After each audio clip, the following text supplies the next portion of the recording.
It's time for Make It Happen. I am so glad that you're here. Today we're going to be talking about creating cultures of positivity and happiness within your organization. We are also going to be talking about, in our Pick My Brain segment, how to know what your most important marketing task is for 2022. And then I share with you at the end a few of my favorite things. Stay tuned for today's episode of Make It Happen.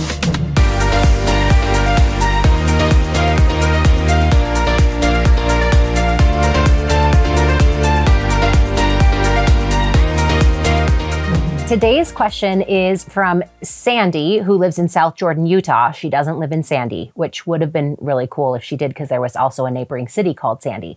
But she said, what is the most important marketing thing that I can do in 2022? Now, I'm a little bit of a broken record on this, and if you've seen some of my previous episodes on marketing, you'll know that my most important thing for you to do in marketing is to maintain a home court advantage. Your home court advantage is your website and your email list and a retail location if you're in retail. Though there are a lot of businesses that are working virtually, work from home, or just offer services virtually, which is totally great. So if you don't have a retail location, that's not an extension of your home court. But your home court advantage is the most important. And interestingly enough, over the years, I have highly recommended lots of things in social media. And social media isn't really going away, and I will spare you about what I'm seeing for social media in 2022.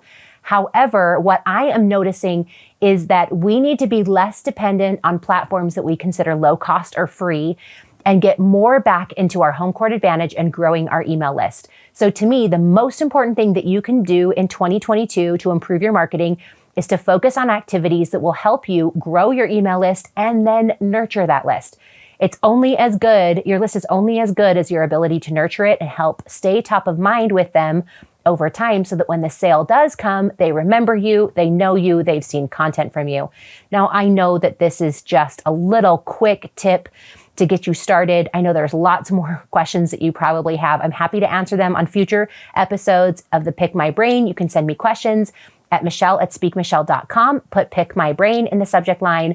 Or if you'd like more questions, if you'd like more details on this subject, you can go to marketingblueprintworkshop.com, and I've got a whole training that's there that will give you all kinds of details that will help you set yourself up to succeed in creating your own home court advantage. I hope you were able to catch last week's episode with Charity Lighton. If you missed it, you can go back and watch it anytime. But what I'm excited to share with you today is last week we were talking a lot about the culture of change and how to not fear change, embrace change, and be better at it within our organizations. Today, I'm going to go one step further and talk about how we can create and cultivate a culture of happiness and positivity that improves the bottom line. Now, over the last decade, I have done a number of speaking engagements and consulting with companies all over the country and virtually throughout the world. We've done a lot of trainings on time management and productivity. My book, Make It Happen, is all about creating plans and executing them in your life. And one of the principles that we talk about in Make It Happen is on positivity. And I started to see a shift as I worked with organizations specifically on their cultures and how they wanted to put some of these pieces into the conversations that they were having, into their team meetings and their leadership development that changed the way that I approached what productivity looks like within organizations. We have found that when we talk more about happiness and resilience, we increase productivity more than just talking about productivity. When you find that your employees have the right mental space as they walk into the office or even just walk down the hall to their office so that they can do work, they're more likely to be productive and they're more likely to be resilient with whatever comes their way throughout their day. So today I want to share with you 3 things that leaders can do to instill a culture of happiness within their organizations so that more resilience is available to their employees and that you're setting them up to succeed, to have productive, effective days, and also to bring the results that you want within your bottom line and in your profit and loss statements. The first thing is I want you to have conversations at the highest level about what it means to instill positivity into your culture. Last week, we talked a lot about change and problem solving, and that is one important piece of the puzzle. But I also know that mental health is a huge conversation, and we don't even have to go deep into significant mental health strategies to just talk about surface level emotions that are affecting every workday.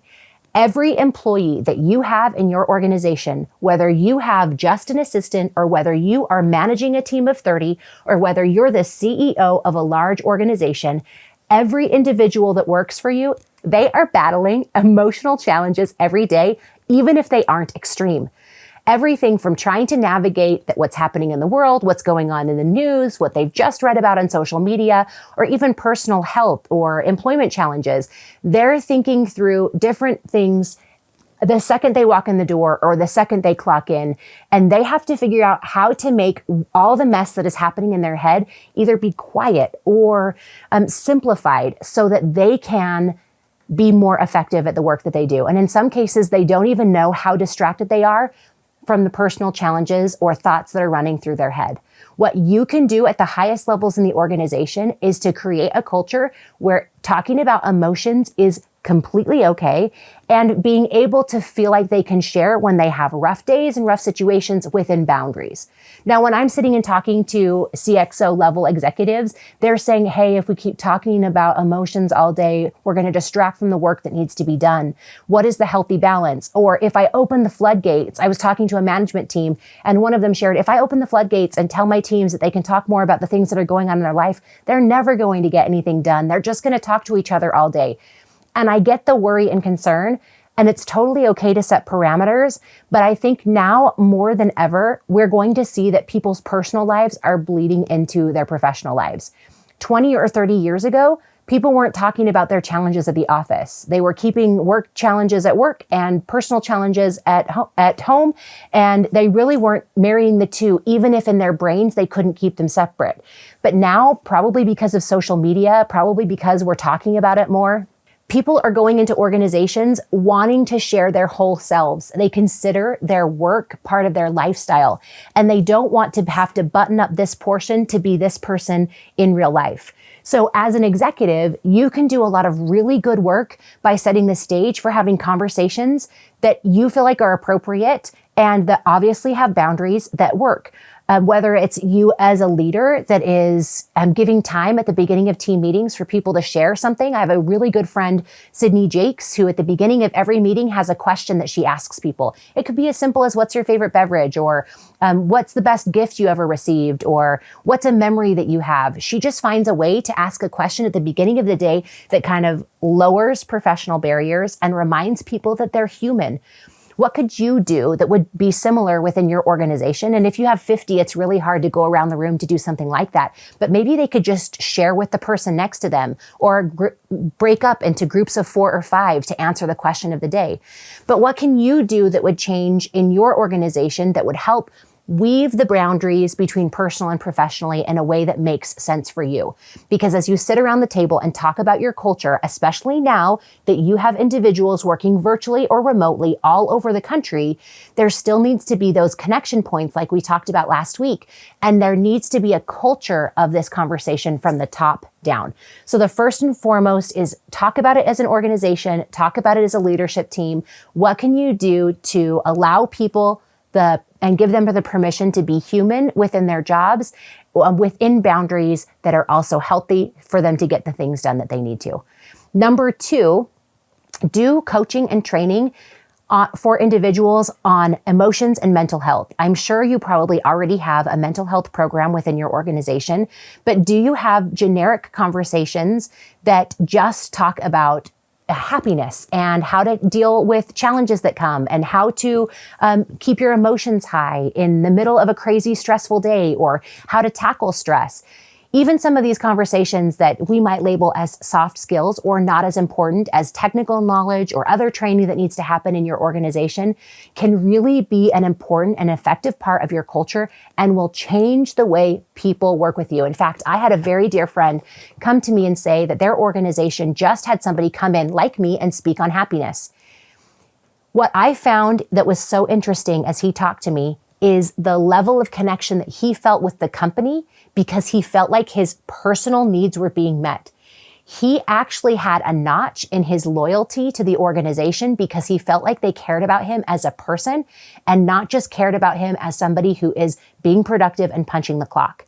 That doesn't mean that he had any ounce of ideas to do less or to be less effective in his work, but he wanted to show up with more productivity for his boss and wanted to be more effective in his job because he felt like the organization cared about him.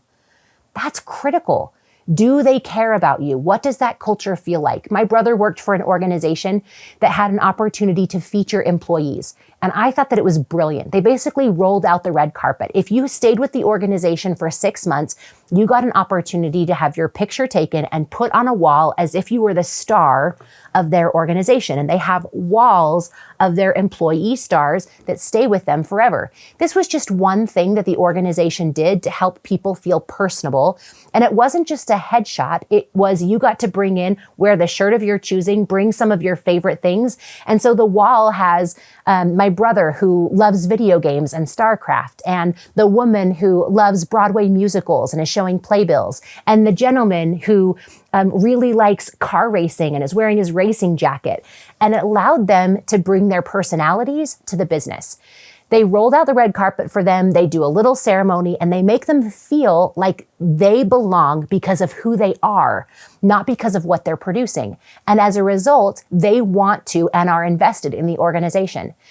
Interestingly enough, and I don't share their name on purpose, after some leadership changes in that organization, my brother, who was committed to staying with them forever, actually felt the need to leave. They eliminated some of the ways that they championed their employees. They changed the culture. They changed some of the things that they were focusing on and working on. And as a result, he didn't feel valued anymore as an individual. He went on to find additional work, and he is often reached out to and headhunted from other organizations because he is very specialized in his programming and technical skills, and it was not hard for him to find another job. But I think of this story frequently because a simple change could have had my brother be loyal with him forever.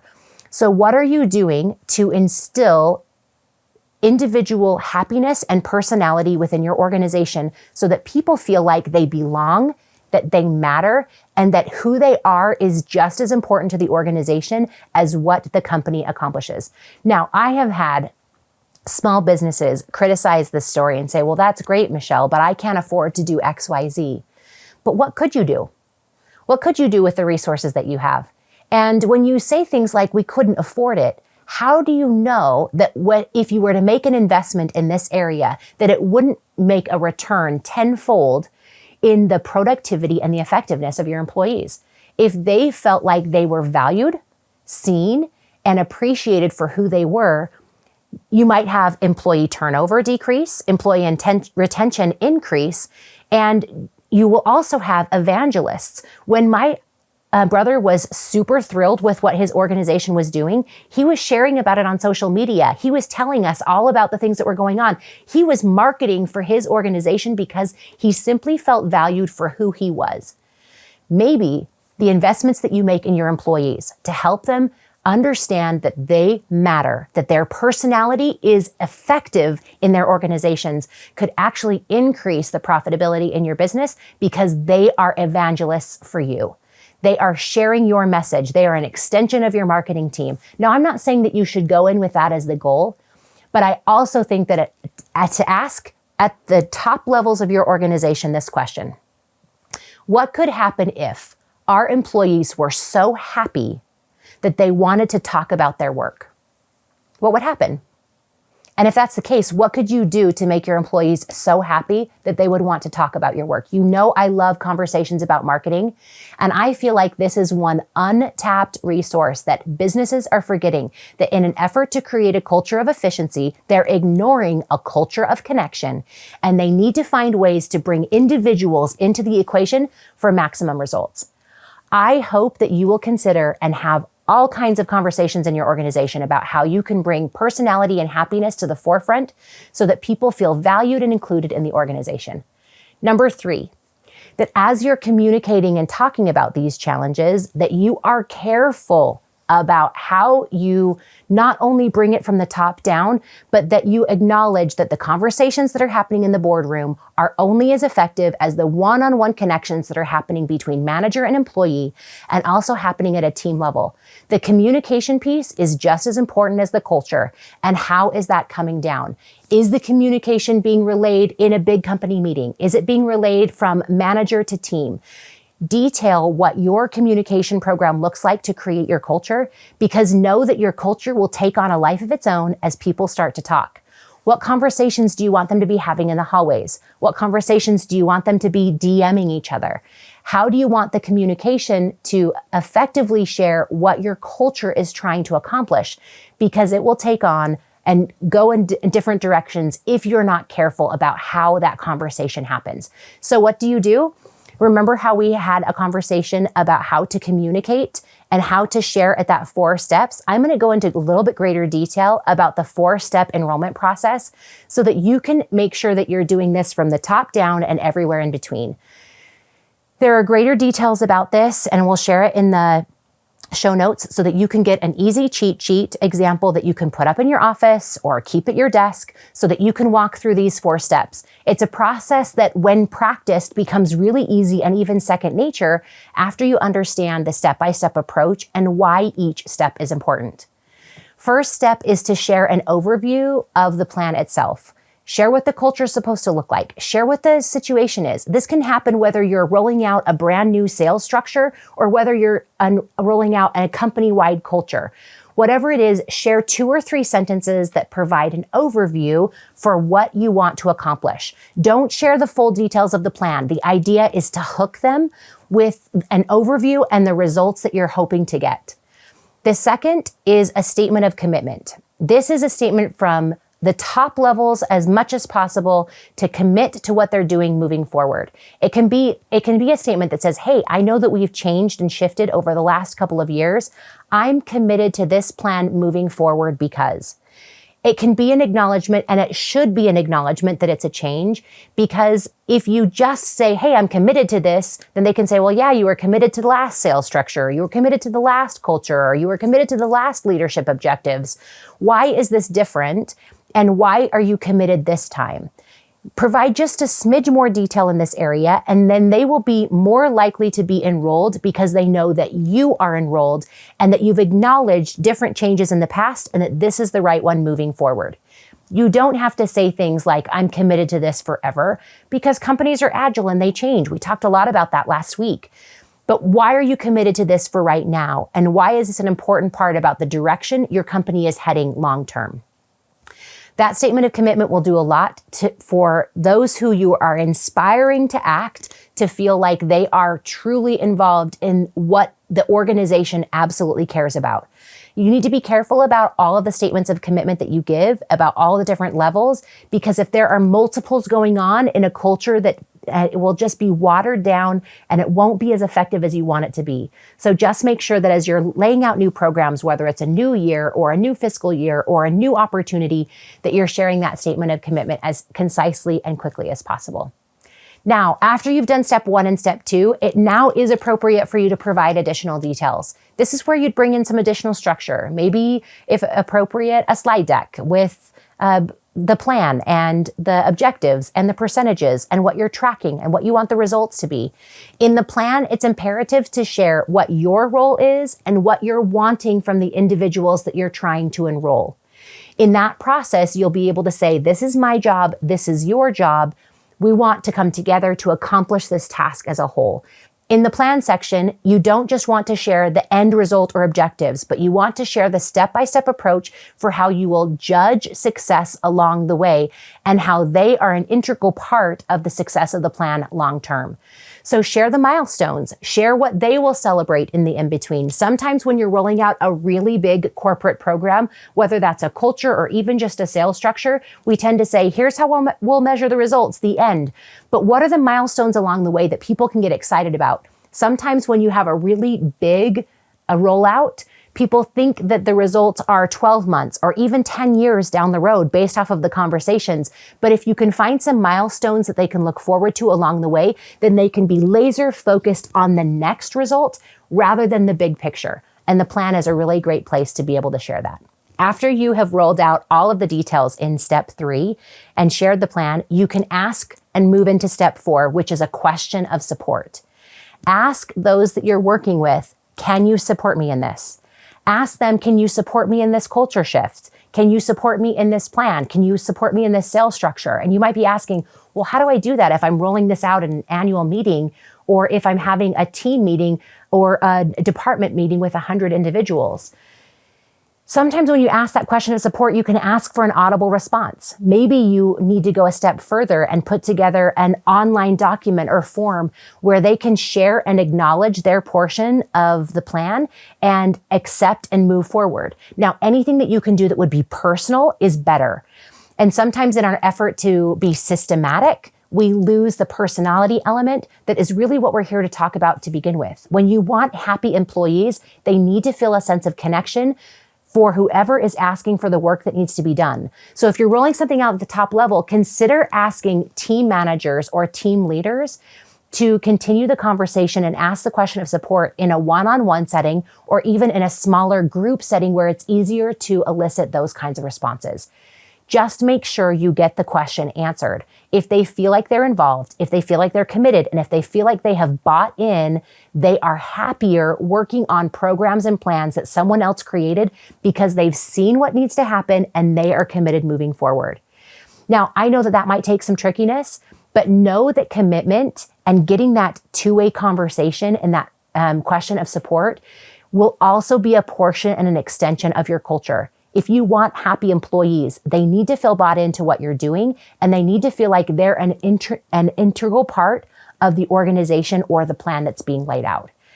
Happy employees don't just happen overnight. And I know it's really easy to sit from behind the table or behind the desk and say, well, that's their problem. They should be happier. And I'll also do an episode about how individuals can manage and maintain their own mental health so that they are taking the ownership. But today we're having a conversation with you as leaders. How can you show up in different ways that will inspire happiness within your organization and will make every individual feel like they are important and valued for who they are? Like I said, gone are the days where people are punching a clock just to get a job done and a paycheck. How can you help their role in the organization feel like a lifestyle above and beyond the work they're supposed to be doing? This little thing will change the way that you move forward and is important now more than ever. Because cultures are already changing with the things that are happening in the world, you now have a unique opportunity for you to revisit the personal approaches within your personnel so that you can increase retention and decrease the workforce turnover that is happening all over. I know that it's trickier now more than ever to make sure that your positions are filled from the bottom levels all the way up. So it's important for you as an organization to answer these questions about how you help people feel like they are belonging in the organization so that they want to stay for a long time with you. You want them to be loyal. You want them to be with you. How can you instill this in your organizations? Have these conversations and then be willing to roll them out, because you are just a conversation away from changing the culture from whatever it was to what it can be, into instilling a culture of connection and happiness that will make all the difference in your organization. I am cheering you on and wishing you the best as you make it happen in this important and critical role in your organization. It's time for my favorite things. Today we have an eclectic mix, but stay with me, okay? First and foremost, if you have never met the Ruffles Simply Sea Salted Potato Chips, I'm going to highly recommend they become your friend if you are a potato chip person.